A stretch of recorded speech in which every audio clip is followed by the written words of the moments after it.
Once upon a time there was a lake, picturesquely embedded in a valley, surrounded by massive rock faces.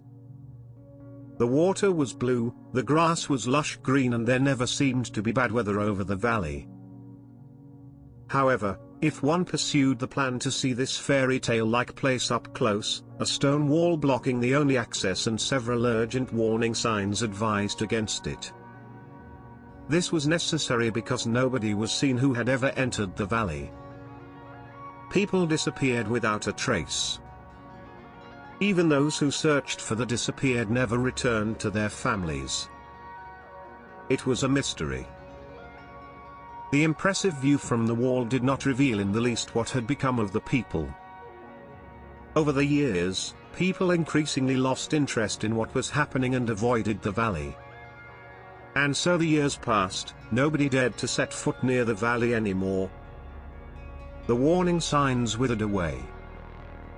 The wall grew.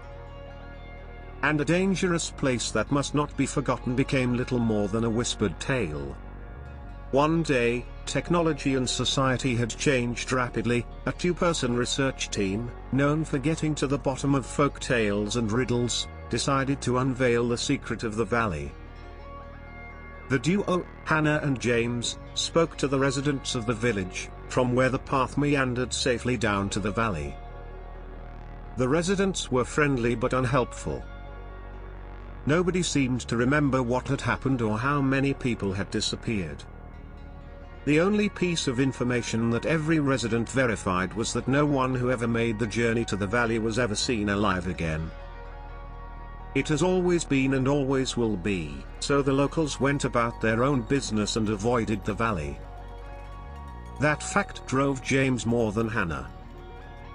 He could not understand how anyone could touch this subject so little.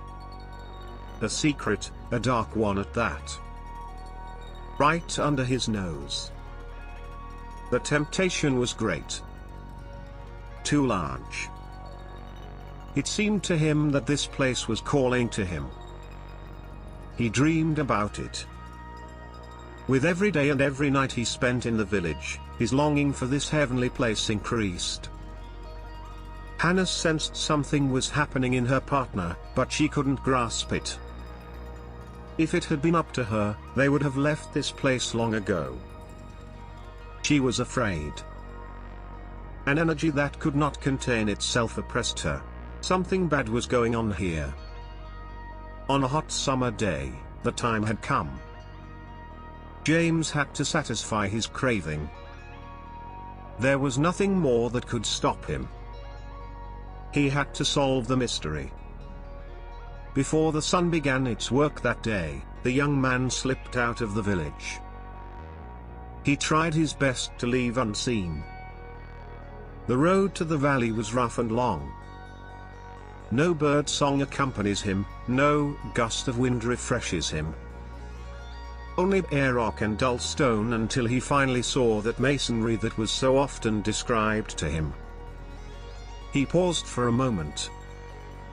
It seemed to him that the wall was getting bigger, more insurmountable. James blinked.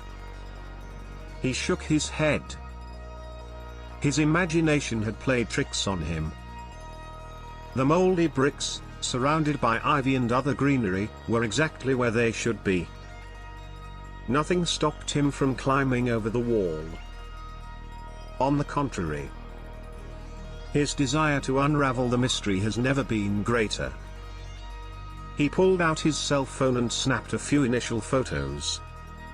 As soon as he left the stone masonry behind him, he wanted to send the photos to Hannah. Voices stopped him.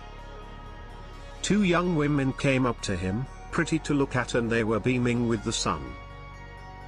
They stopped about 100 yards from James and motioned silently for him to join them.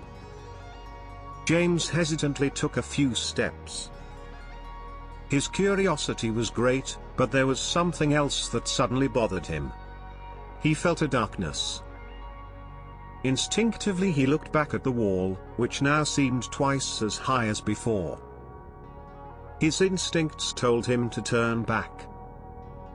But he couldn't. He took a few steps again. The young women smiled and waved. The closer he got to the two, the more he saw of the valley. Gradually he could make out the picturesque shore of the lake. He took a picture and sent it to Hannah. "Come quickly. What a place." This was his message. A few hours later. Stunned, Hannah stared at her cell phone, even though she had looked at the photo for so long that she could have copied all the details by heart. The path. The stones and behind them the meadow full of skeletons.